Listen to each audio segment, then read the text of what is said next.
우리 교회는 해마다 12월 셋째 주에 불의돕기 구제헌금 주일로 지키고 있습니다.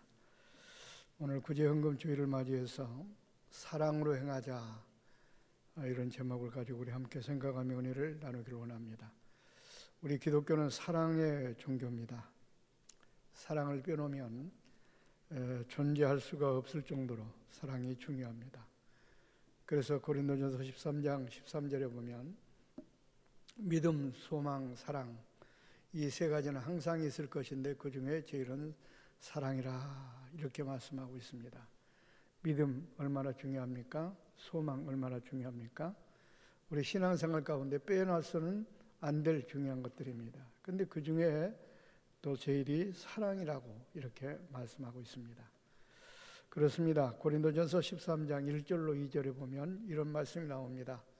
사람의 방언과 천사의 말을 할지라도 사랑이 없으면 소리나는 구리라 울리는 꽹과리가 되고, 내가 예언하는 능력이 있어 모든 비밀과 모든 지식을 알고 또 산을 옮길 만한 모든 믿음이 있을지라도 사랑이 없으면 내게 아무것도 아니요.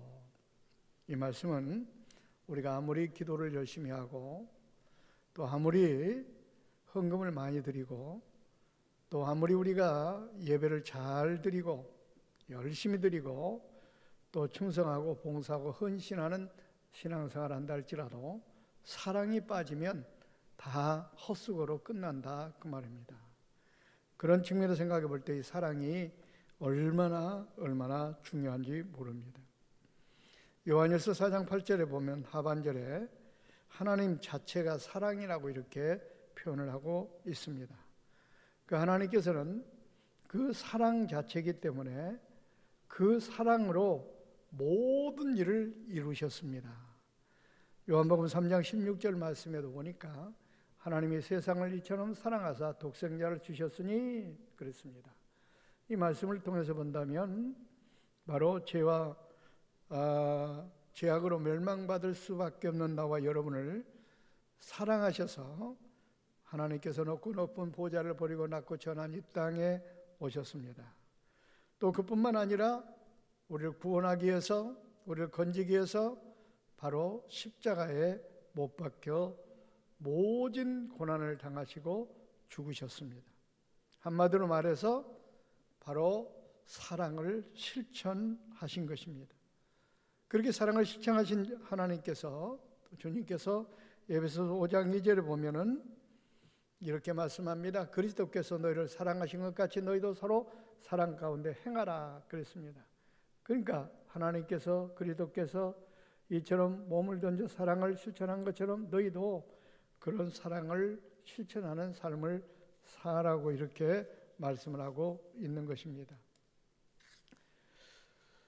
구체적으로 말하기를 요한일서 4장 11절에는 이렇게 말합니다. 하나님께서 이같이 우리를 사랑하셨은즉 우리도 서로 사랑하는 것이 마땅하다. 요한복음 또 4장 16절에 보면 하나님께서 우리를 사랑하시는 사람을 우리가 알고 믿었느니 하나님은 사랑이시라. 그 다음 이어지는 말이 사랑 안에 거하는 자는 하나님 안에 거하고 하나님도 그 안에 거하느니라. 자, 이 말씀을 보면 사랑하지 않는 신앙, 사랑을 실천하지 않는 신앙은 가짜라는 겁니다. 사랑하지 않는 사람은 하나님께서 우리 마음에도 안 계시고 우리도 하나님 안에 없기 때문에, 그러니까 우리 신앙생활이 하나님과는 상관이 없는 그런 관계가 되는 것입니다. 그러니까 여러분, 사랑을 실천하는 일이 얼마나 중요한지 모릅니다.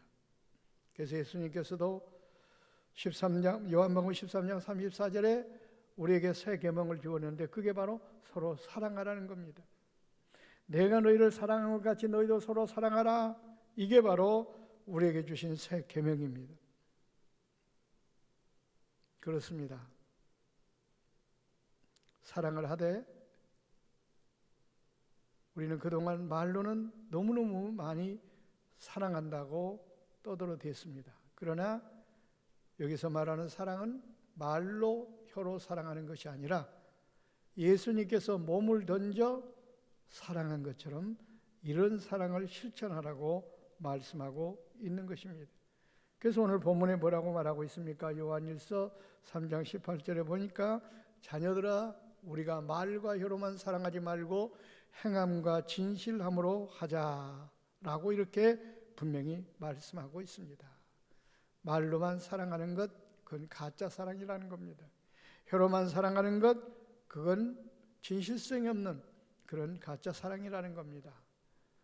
야고보서 2장 15절로 17절을 보면 말로만 사랑하고 말로만 떠드는 사람들의 모습을 여기서 이야기하고 있습니다. 만일 형제나 자매가 헐벗고 일용할 양식이 없는데 너희 중에 누구든지 그에게 이르되 평안히 가라, 덥게 하라, 배부르게 하라 하며 그 몸에 쓸 것을 주지 아니하면 무슨 유익이 있으리요.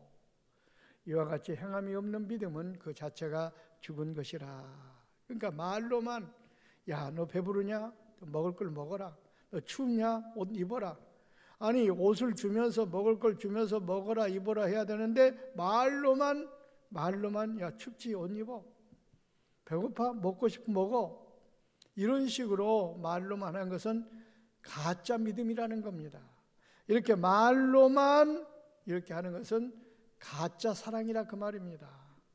그 사랑은 죽은 사랑, 가짜 사랑이 결국 구원을 얻을 수 있겠느냐 그 말입니다. 여러분 그렇습니다. 우리는 그동안 사랑 외치면서 혹시 이렇게 가짜 사랑에 빠져 있지는 않았는지 우리 자신들을 살펴보아야 됩니다. 예수님은 말로만 사랑하지 않았습니다. 몸을 던져 사랑을 실천하셨습니다. 그 사랑을 실천하라고 우리에게 말씀하고 있습니다. 그리고 또 예수님께서는 조건이 없는 사랑이십니다. 나를 사랑하기 때문에 사랑하고 내가 친하기 때문에 그 사람을 사랑하고 나에게 도움을 주기 때문에 사랑하고 이거는 참된 사랑이 아닙니다. 예수님은 원수까지도 사랑하셨습니다. 미워하는 사람까지도 사랑하셨습니다. 용서하셨습니다. 이것이 진정한 사랑입니다. 이 사랑을 실천하라는 겁니다. 그럼 우리 이제부터 좀 나와 좀 안 맞고 나를 괴롭게 하고 힘들게 하는 사람이 있다 할지라도 우리는 사랑하고 이해하고 도와줘야 됩니다. 이게 바로 성경에서 말하는 진정한 사랑의 실천입니다. 그러면 구체적으로 누구를 우리가 사랑해야 될 것인가? 사랑의 대상 누가복음 10장 25절에 보니까 분명히 말씀합니다. 어떤 율법사가 예수님을 찾아와서 내가 어떻게 영생을 얻을 수 있습니까? 이렇게 물어봅니다. 그러니까 예수님께서 나 요 율법에 뭐라고 기록되었더냐? 그래서 27절에 이렇게 말합니다. 내 마음을 다하며 목숨을 다하며 힘을 다하며 뜻을 다하여 주 너희 하나님을 사랑하고 또한 내 이웃을 내 자신같이 사랑하라 하였나이다. 여기 보니까 사랑의 대상이 딱 나옵니다. 위로는 하나님 사랑, 아래로는 이웃을 사랑하라. 그러니까 당연히 우리가 하나님을 사랑하는 것은 당연한 겁니다. 사랑하기 때문에 오늘도 이곳에 온 줄 압니다. 그러나 그 사랑도 말로만 사랑하지 말고 진실로 사랑해야 됩니다. 그럼 구체적으로 우리는 또 누구를 사랑해야 된다고요? 이웃을 사랑하라는 겁니다. 여기서 말하는 이웃은 내 주변에 있는 모든 사람들을 다 얘기하기도 하지만 성경에서 말하는 참다운 이웃은 어떤 사람인가 하는 것을 우리가 알아야 됩니다. 그래서 우리가 누가복음 10장에 보면 우리가 발견할 수가 있습니다. 그 사마리아 사람 비유에 보면은 어떤 사람이 예루살렘에서 여리고로 내려가다가 강도를 만났습니다. 강도를 만나서 있는 거 다 빼앗기고 실컷 두들겨 맞아 죽을 지경에 이르게 됩니다. 한마디로 말해서 아주 외진 곳에서 누구의 도움을 받지 않고는 도저히 살아날 수 없는 그런 한적한 곳에서 피를 질질 흐르며 죽어가고 있었습니다. 그런데 제사장이 그 길을 가다가 그 모습을 보고 도와주지 않고 자기만 살겠다고 도망쳐버리고 맙니다. 두 번째 레위인도 역시 똑같이 그를 도와주지 않고 지나갔습니다. 그런데 세 번째 사마리아 사람이 그걸 가다가 그 불쌍한 사람을 보고 자기가 타고 간 나귀에서 내려서 포도주를 붓고 그 다음에 상처를 싸매주고 자기 나귀에 태워서 주막까지 데리고 갑니다. 그러면서 그를 잘 돌봐서 살려줍니다. 이 얘기를 예수님께서 비유로 들면서 이 세 사람 중에 강도 만난 사람의 이웃이 누구냐? 그러니까 자비를 베푼 자입니다. 너도 그와 같이 가서 행하라. 이렇게 말씀했습니다. 자, 여기서 우리가 그럼 이웃이 누군가? 강도 만난 사람의 이웃은 누굽니까? 자비를 베푼 사마리아 사람이고, 그럼 사마리아 사람의 이웃은 누굽니까? 바로 강도 만난 사람입니다. 그러니까 이 비유를 통해서 우리가 분명히 배울 수 있는 것은 뭐냐면, 성경에서 말하는 이웃은 이처럼 강도를 만나 있는 거 다 빼앗겨 가난한 사람, 또 실컷 두들겨 맞아 병든 사람, 세상적인 말로 말해서 소외계층에 있는 불쌍한 사람이 우리의 이웃이라고 하는 것을 여기서 우리가 발견할 수가 있습니다. 그렇습니다. 우리 주변에 지금도 사탄 마귀 공격을 받아 가난한 사람, 병든 사람, 헐벗은 사람, 굶주린 사람 너무너무나 많습니다. 이게 우리 이웃입니다.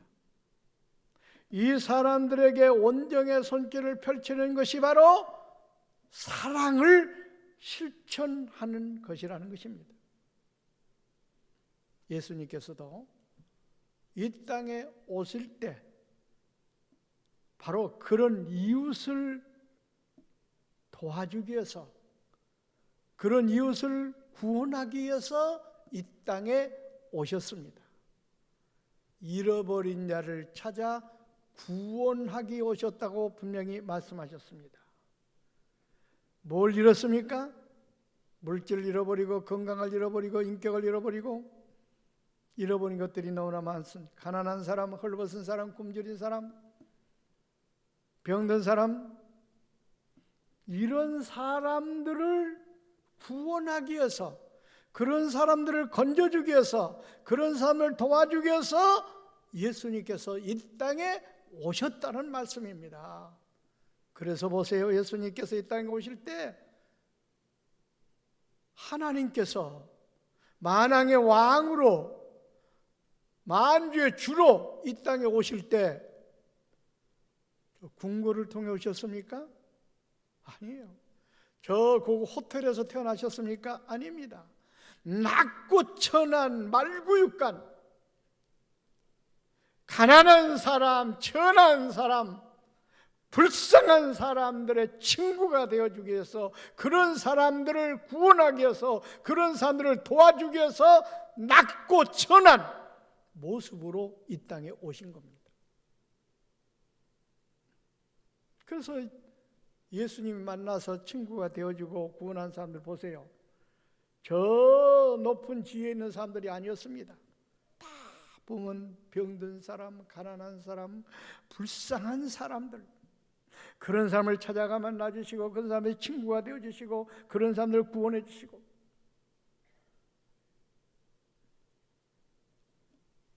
그러니까 오늘 사랑을 실천하라 하는 것은 우리들도 그런 사람들을 도와주라는 겁니다. 그런 사람들에게 온정의 손길을 펼치라는 겁니다. 그런 사람들을 구원해 주라는 겁니다. 그것이 진정한 사랑이라는 겁니다. 그 사랑을 실천하는 것이라는 겁니다. 그것이 빠진 상태에서 아무리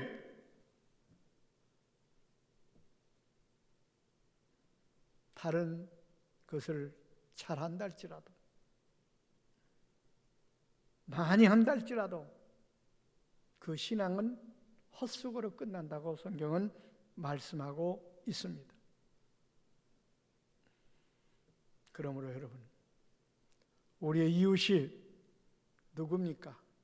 여러분 주변에 가난한 사람, 헐벗은 사람, 굶주린 사람, 병든 사람, 옥에 갇힌 사람, 이런 소외계층에 있는 사람들, 불쌍한 사람들이 바로 우리의 이웃입니다. 그런데 중요한 것은 그런 사람을 돕는 것으로 끝나는 것이 아니라, 불쌍한 사람 돕는 것으로 끝나는 것이 아니라, 그런 사람을 돕는 것이 결국은 주님께 하는 것으로 성경은 말씀하고 있습니다. 마태복음 25장 40절 말씀 볼까요? 이렇게 말씀하고 있습니다. 임금이 대답하여 이르되 내가 진실로 너희에게 이르노니 너희가 여기 내 형제 중에 지극히 작은 자 하나에게 한 것이 곧 내게 한 것이니라. 여기서 지극히 작은 자는 어떤 자였습니까? 불쌍한 가난한 사람, 병든 사람, 옥에 갇힌 사람, 그런 사람을 지극히 작은 자라고 표현하고 있습니다. 그런데 그렇게 지극히 작은 사람, 불쌍한 사람, 가난한 사람, 옥에 갇힌 사람, 병든 사람, 이런 사람을 도와주는 것이 바로 나에게 한 것이다. 이렇게 주님 말씀하고 있습니다. 그러니까 여러분이 가난한 사람을 돕는 것, 구제하는 것은요, 주님을 돕는 것이고 주님께 행하는 것이다, 그 말입니다. 그렇기 때문에 바로 구제하는 사람은 엄청난 축복을 받습니다. 왜? 한 가난한 사람을 돕는 것으로 끝나는 것이 아니라 결국 그것이 주님을 돕는 것으로 연결이 되기 때문에 그렇습니다. 그래서 잠언 11장 24절로 25절에는 이렇게 말합니다. 흩어 구제하여도 더욱 부하게 되는 일이 있나니 가도에 아껴도 가난하게 될 뿐이니라. 구제를 좋아하는 자는 풍족하여질 것이고 남을 윤택하게 하는 자는 자기도 윤택하여지리라 그랬습니다.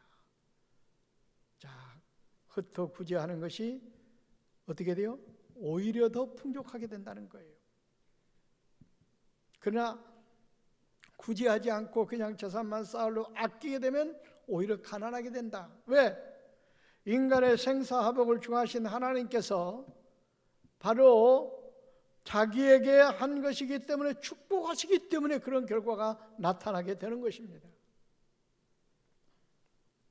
잠언 19장 1절에도 17절에도 이런 말하면 가난한 자를 불쌍히 여기는 것은 여호와께 구워드리는 것이니 그의 선행을 그에게 갚아주시리라.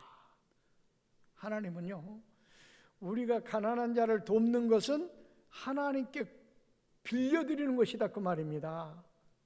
그런데 하나님은 절대로 자기가 빌린 것을 갚지 않는 분이 아닙니다. 갚아주신다, 그 말입니다. 선행을 갚아주리라. 갚아주는데 본전만 주지 않습니다. 엄청나게 몇 만 배로 넘치도록 채워주시는 분이십니다. 누가복음 6장 38절에 이렇게 말합니다. 주라. 그러면 너에게 내가 줄 것이니 곧 후이되어 누르고 흔들어 넘치도록 하여 너에게 안겨주리라. 우리가 줄 때는 줘라. 작은 액수지만 하나님께서는 그걸 갖다가 흔들어 넘치도록 채워주신다 그 말입니다. 얼마나 놀라운 은혜의 축복입니까? 이처럼 구제는요, 내가 쓸 걸 조금 아껴 쓰면서라도 남을 도와주고 구제하면 오히려 풍족하게 됩니다. 하나님께서 그런 자를 축복하시기 때문에 그렇습니다. 그러므로 여러분 주변에 가난하고 얼벗고 굶주린 자, 노약자들을 꼭 돌보시기를 바랍니다. 온정의 손길을 펴시기를 바랍니다. 그런데 중요한 것은 바로 뭐냐? 그러면 하나님께서는 분명히 갚아주시기 때문에 그렇습니다. 신명기 15장 7절로 8절로 보니까 이런 말씀이 나옵니다. 내 하나님 여호와께서 내게 주신 땅 어느 성읍에서든지 가난한 형제가 너와 함께 거주하거든 그 가난한 형제에게 내 마음을 완악하게 하지 말며 내 손을 움켜쥐지 말고 반드시 내 손을 그에게 펴서 그에게 필요한 대로 쓸 것을 넉넉히 꾸어주어라. 여기서도 하나님께 갚아주니까 꾸어주어라 표현을 쓰고 있습니다. 그러니까 넉넉히 필요를 따라 채워주라는 거예요. 꾸어주라는 겁니다.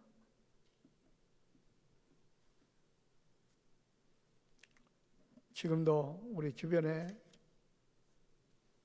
이 풍족한 시대에 살아가고 있지만 입을 것, 먹을 것, 생필품이 부족해서 주위에 어려운 가운데 떨고 있는 사람들이 많이 있다는 사실을 우리는 알아야 됩니다. 내가 이만큼 먹고 사니까 다른 사람들도 다 그렇게 살겠거니 이렇게 우리는 지나칠 가능성이 많습니다. 그러나 우리 주변에는 의외로 그런 어려움과 도탄에 빠져 있는 사람들이 너무너무나 많습니다. 그런 사람들을 우리는 그냥 지나쳐서는 안 됩니다. 제사장처럼 레인처럼 그렇게 불쌍하게 피를 주고 죽어가고 떨고 있는 사람들, 어려움 가운데 처한 사람들을 모른 채 해서는 결코 안 됩니다.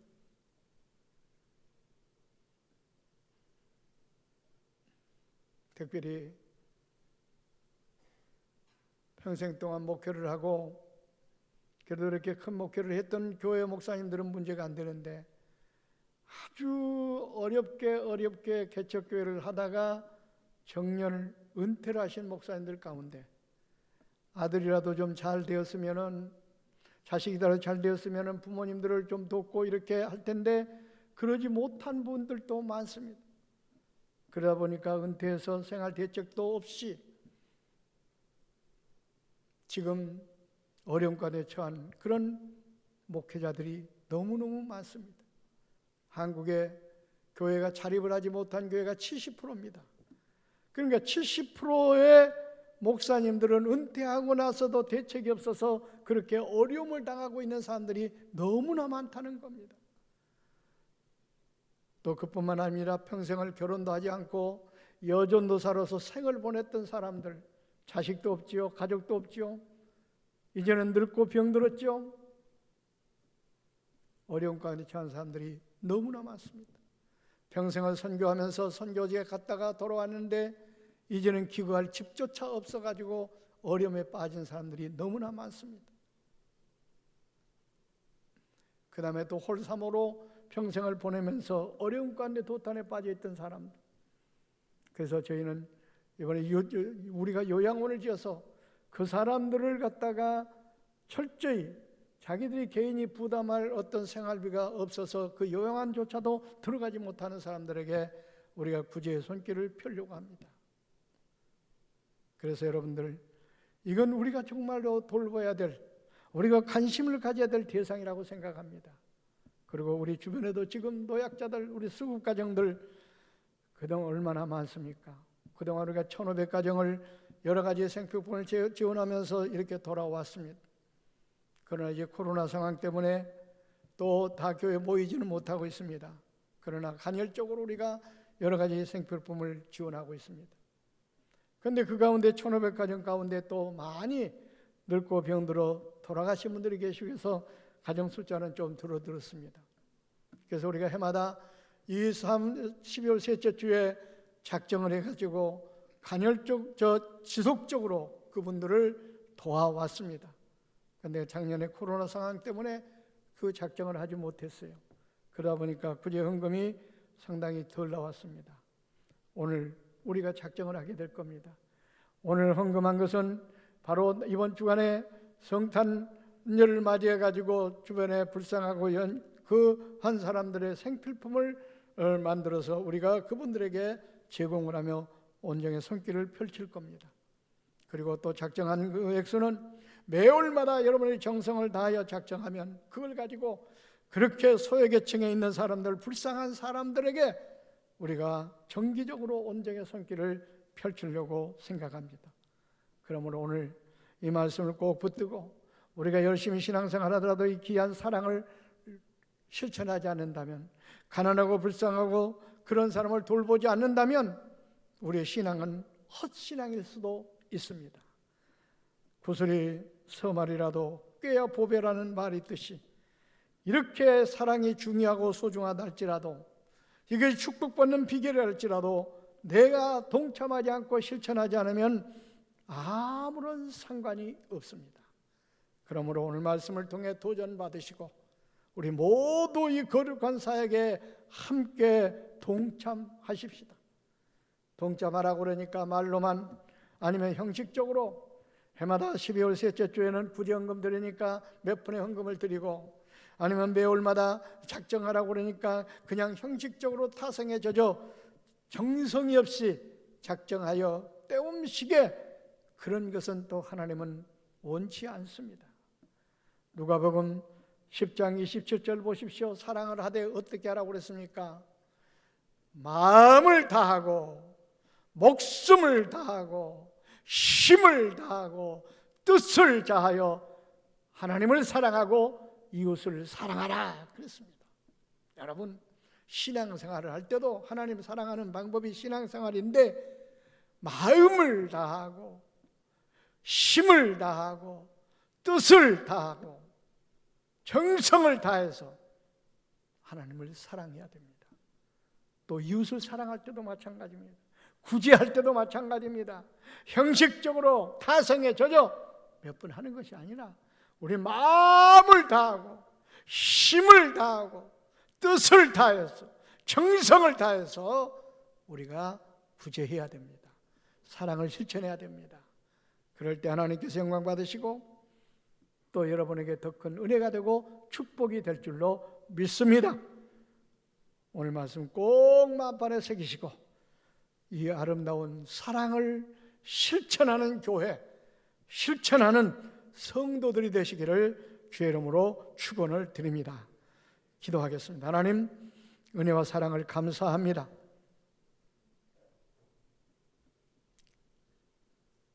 우리가 12월 달이 되면은 우리 성탄의 주님께서 가졌던 그 정신에 따라 이웃사랑을 실천하는 구제 헌금을 드립니다. 오늘 우리가 정금을 정성껏 드리게 하시고, 또 우리가 단회적으로 그칠 것이 아니라 지속적으로 이 사업을 펼치기 위해서 매월마다 얼마씩 작정하여 헌금을 드리기로 작정합니다. 우리의 마음을 감동시켜 최선을 다한, 정성을 다한 작정이 되게 도와주옵소서. 그래서 이 귀한 사랑을 실천하는 교회, 귀한 사랑을 실천하는 성도들이 될 수 있도록 은혜와 은총을 주님 더해 주옵소서. 감사드리며 예수님의 이름으로 기도하옵나이다. 아멘.